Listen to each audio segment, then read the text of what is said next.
Un cordial saludo para todos.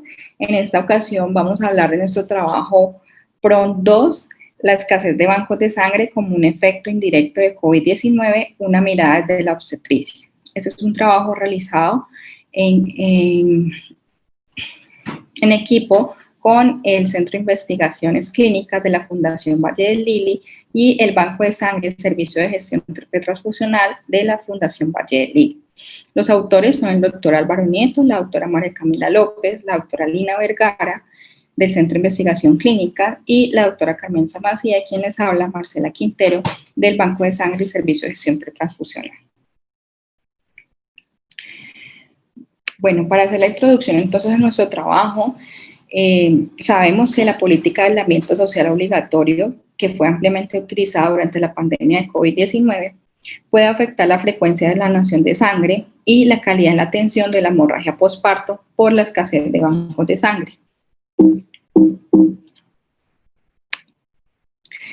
El impacto económico y sanitario de la pandemia es difícil de estimar, ya que además de la carga de la enfermedad directa, existen innumerables efectos indirectos de la atención en otras patologías y en la calidad de vida de las comunidades.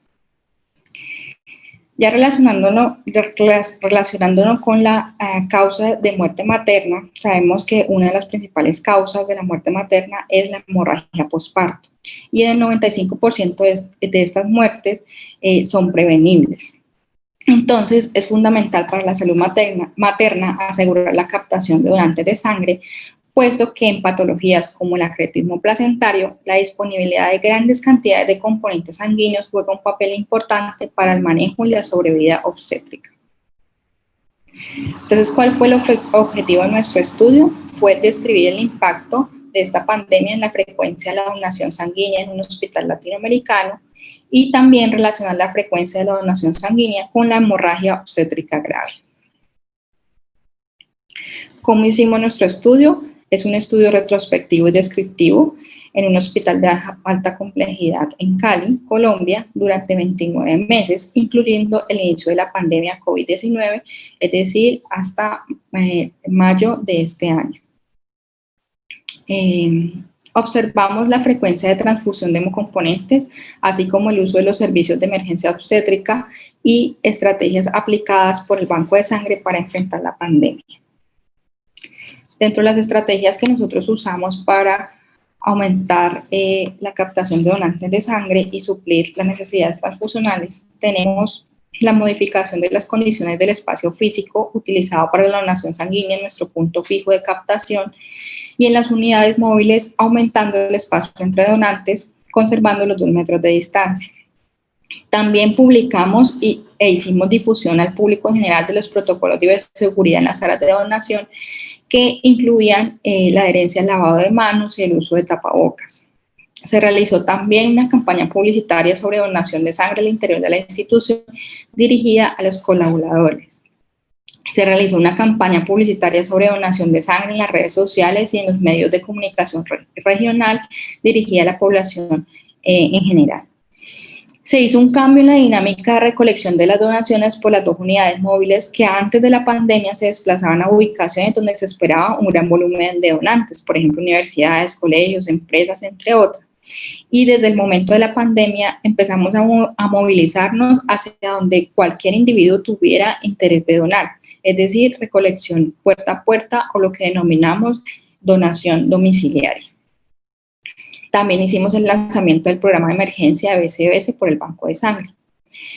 Se incentivó un concurso entre donantes de sangre para promover la donación voluntaria y altruista, y se hicieron actividades dirigidas a conmemorar el día y el mes del donante mundial de sangre, que era hacia el mes de junio.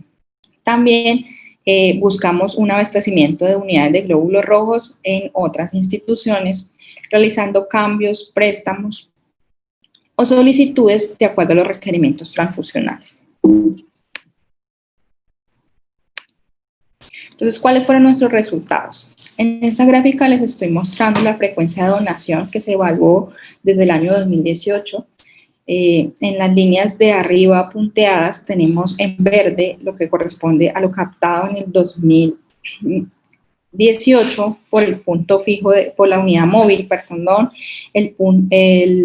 la línea azul punteada se corresponde a lo captado en 2019 por la unidad móvil y la línea punteada negra corresponde a lo captado durante este año, como les comentaba, de enero a mayo del 2020.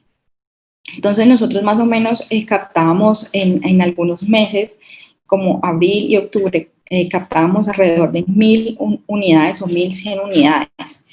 Y en algunos meses en los que sabemos que hay baja de donación, pues se captaba un poquito menos, pero nunca al nivel de lo captado en el 2020 a causa de la pandemia.